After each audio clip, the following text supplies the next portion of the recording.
Happy New Year!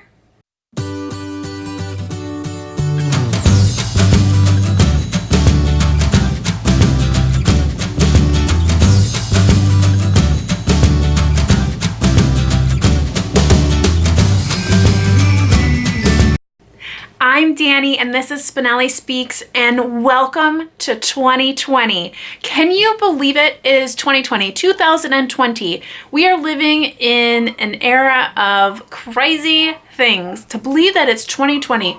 Could you imagine years and years ago, no one probably would have suspected. 2020, that's incredible. That is absolutely incredible. Anywho, gotta get off that. Can you believe how brightly pinked out I am? I never wear pink. I've got a little bow, my lips. I look great. Just kidding, guys. Seriously, you never see me in pink. So, pink it is. Today, I'm going to go through my January TBR, and boy, I am excited about this list. I have made goals. If you watch my January, I keep calling it January. If you watch my 2020 goals, you'll know that I made some hefty goals, and what I want to do, I want to read 100 books this year.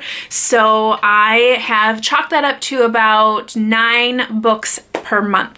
So I have my first list here, and I'll talk a little bit about each one of those. If you haven't seen that goals video, I'll link that above so you can take a look. But we're going to jump right on into it. I have a bunch of different books for different reasons.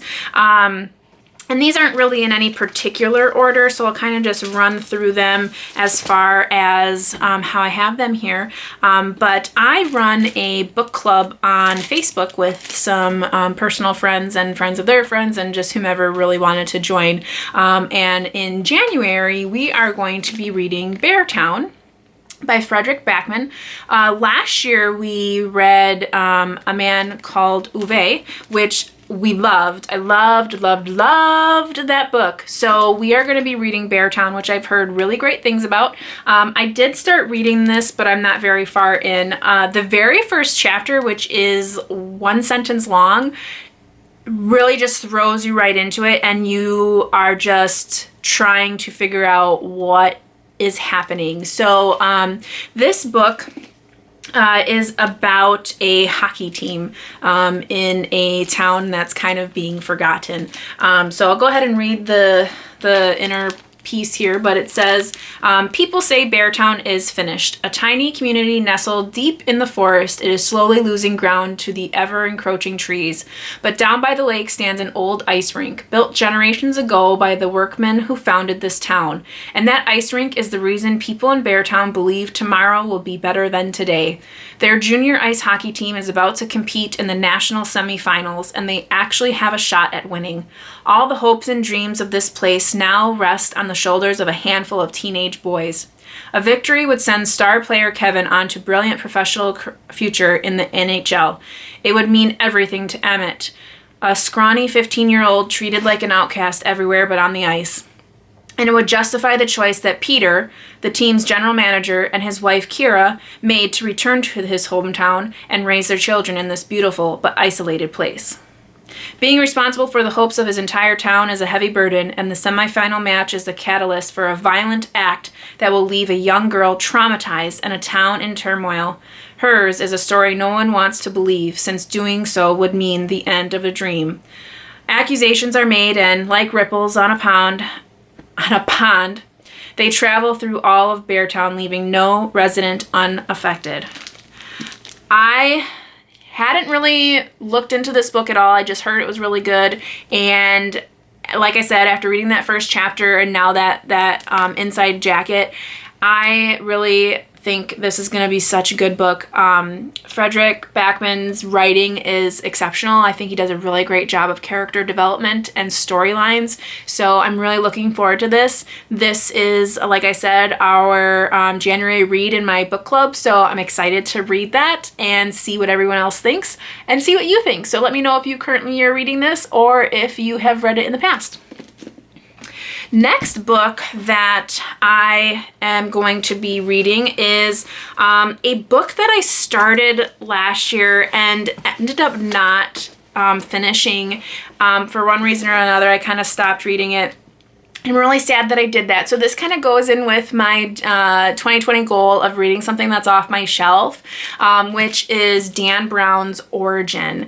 If you've watched any other videos, I believe it was in one of my hauls, but I kind of explained I got this for Christmas last year. I started reading it and then put it aside, and just when it was getting good, which I don't know why I did that. I should have kept reading. I think it was because I had it on audiobook and I had to return it to the library, and because it was a hot book, I had to take it back. I couldn't renew it. So I stopped, and even though I had the hardcover, or excuse me, I had the book at home, I just didn't. So I'm going to read that in January. So very exciting. If you know anything about Dan Brown, he writes about a recurring character, Robert Langdon, and Robert's back in this book. It's one of, man, I think I have 4 of them up there. So it's Angels and Demons, The Da Vinci Code, Lost Symbol, and Inferno, and then this was the latest, which is Origin. And it just, I love the Robert Langdon character. It's suspenseful, it's a thriller, there's murder, there's intrigue, there's historical artifacts, there's just wonder and intrigue. These books are exceptional. I love all of his other books as well. I've read Digital Fortress and Deception Point. I love his writing. Very, very good. So that's the next book that I'll be reading. Then off of Goodreads, I get a lot of inspiration for what I would like to read. So as I'm kind of perusing on there on the recommendations, I'll find different books. So this next one I just simply found on Goodreads, which is The Bookish Life of Nina Hill by Abbi Waxman. I don't know, have any of you read this book? I don't even know what it's about yet. I'll read the leaf for you guys, but yeah, I wonder if this is any good. So it says, the only child of a single mother, Nina has her life just as she wants it. A job in a bookstore, a kick-butt trivia team, and a cat named Phil. If she sometimes suspects there might be more to life than reading, she just shrugs and picks up a new book. I kind of like this girl already. When the father Nina never knew existed suddenly dies, leaving behind innumerable sisters, brothers, nieces, and nephews, Nina is horrified. They all live close by. They are all, or mostly all, excited to meet her. She will have to speak to strangers. And as if that wasn't enough, Tom, her trivia nemesis, has turned out to be cute, funny, and deeply interested in getting to know her. Does he not realize what a terrible idea that is? Huh. Oh, that sounds fun. Oh, she kind of looks like me, except she has red hair and I don't. Okay, she has glasses and I have glasses. I get it, people. It's not the same. Anywho, the next book I'm going to read is A Quiet Life in the Country, which is a Lady Hardcastle mystery by T.E. Kinsey. And I actually was turned on to this book by a viewer out there, a friend named Jess, and she has read these. There's a couple in the series, and I saw her post review on Goodreads.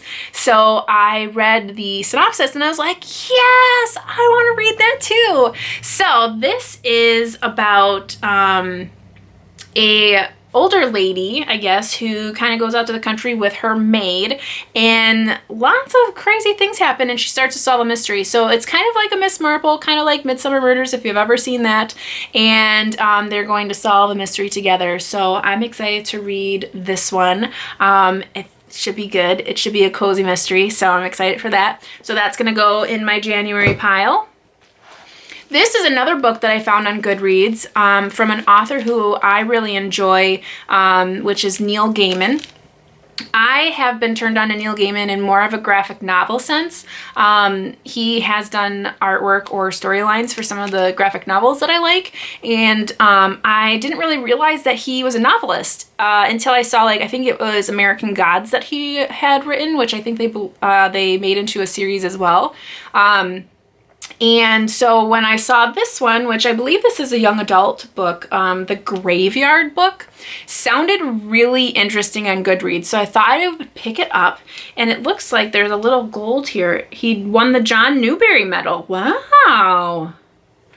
I'm excited. So this is about, let's see. Nobody Owens, known to his friends as Bod, is a normal boy. He would be completely normal if he didn't live in the sprawling graveyard. Being raised and educated by ghosts, with a solitary guardian who belongs to neither the world of the living nor the dead. There are dangers and adventures in the graveyard for a boy, an ancient indigo man beneath the hill, a gateway to a desert leading to an abandoned city of ghouls, the strange and terrible menace of the Sleer. But if Bod leaves the graveyard, then he will come under attack from the man Jack, who has already killed Bod's family. Ooh. Beloved master storyteller Neil Gaiman returns with a luminous new novel for the audience that embraced his New York Times best-selling modern classic Coraline. Oh, I didn't know that! That's so cool! Magical, terrifying, and filled with breathtaking adventures, the Graveyard book is sure to enthrall readers of all ages. Oh, I'm excited! I had no idea he did Coraline! Oh, I'm going to have to read that now. I've only seen the movie and I loved it. So I'm excited to read this, Neil Gaiman's The Graveyard book. Then, because I have seen this book everywhere, I'm going to finally read it, which is Cinder by Marissa Meyer. This is another young adult, and it's kind of a retelling of Cinderella, obviously Cinder. But if you can see, there's like a mechanical skeleton here. So Cinder in this book is like an android or something. So if we look inside, it says 16-year-old Cinder is considered a technological mistake by most of society and a burden by her stepmother. Being a cyborg, oh, she's a cyborg. I'm sorry, I'm getting such a glare here. Does have its benefits though. Cinder's brain interface has given her an uncanny ability to fix things. Robots, hovers, her own malfunctioning parts, making her the best mechanic in New Beijing. Ooh, New Beijing. This reputation brings Prince Kai himself to her weekly market booth, needing her to repair a broken android before the annual ball. Ooh. He jokingly calls it a matter of national security. But Cinder suspects it's more serious than he's letting on. Although eager to impress the prince, Cinder's intentions are derailed when her younger stepsister and only human friend is injected with a fatal plague that's been devastating Earth for a decade. Blaming Cinder for her daughter's illness, Cinder's stepmother volunteers her body for plague research. An honor that no one has survived. But it doesn't take long for the scientists to discover something unusual about the new guinea pig, something that others would kill for. Whoa, that does sound intriguing. You know, I typically don't go for like technological kind of things. That never really has been interesting to me. But I do like retellings of fairy tales. I do really like fairy tale stories. I do really like, new age kind of storytelling. So maybe I will actually kind of like this. Will actually kind of like that. I've got 2 left. And this book I also found on Goodreads. And if you've watched me explain why I picked books before, I am all about the cover. If a cover looks good, I will get it. So I was really drawn to The Immortalists, which is a Chloe Benjamin novel, because of the cover. I saw it on Goodreads and I was like, oh wow, that's so beautiful. And then I read the synopsis and I was like, oh my gosh, that's so intriguing. And then I saw, I think it was Mommy's Reading Chair read this and she really liked it. And so I was like, okay, well now I'm sold. I have to get this before it gets too involved or too many people have read it and then I get too many different people's opinions. So I'm going to go ahead and read this in the month of January. I'm really excited. I had to get it on hold from a different library, so I might not be able to renew this one, so I better read it fast. But this one's about, it's 1969 in New York City's Lower East Side, and word has spread of the arrival of a mystical woman, a traveling psychic who claims to be able to tell anyone the day they will die. The Gold Children, 4 adolescents on the cusp of self-awareness, sneak out to hear her fortunes. The prophecies inform their next 5 decades. Golden boy Simon escapes to the West Coast, searching for love in the 80s of San Francisco. Dreamy Clara becomes a Las Vegas magician, obsessed with blurry reality and fantasy. Eldest son Daniel struggles to maintain security as an army doctor post 9/11. And bookish Guinevere throws herself into longevity research, where she tests the boundaries between science and immortality. Both a dazzling family love story and a sweeping novel of remarkable ambition and depth, The Immortalist probes the line between destiny and choice, reality and illusion, and this world and the next. It is deeply moving testament to the power of story, the nature of belief, and the unrelenting pull of familial bonds. So basically what I understand about this book is they all find out when they're going to die and what they do with their life after finding that out. So from what I understand as well, it is in 4 parts, and you read about each of the siblings within those parts. So I'm excited to read this. I think it would be really exciting. I think that it's definitely different from what I have been currently reading, and I think that I'll have a lot of fun with this one. So Immortalists is also for January. And then this last one. I don't typically go with the hype. I don't typically read what other people are reading unless I already have picked it out, but I never would have picked this book out on my own. So I'm totally putting this out that I am only reading this book because people on BookTube keep talking about it, and I'm just like, what is up with this book? So I was walking in the library and I happened to see it and I went, you know what? Fine, that's the final straw. I'll read the stupid book. So I picked up The Guinevere Deception by Kiersten White. Okay, so many of you are probably like, Danny, it's a wonderful book. Why are you getting so angry? Well, first of all, guys, I found this in the children's section. Why is it in the children's section? I thought this was a YA novel.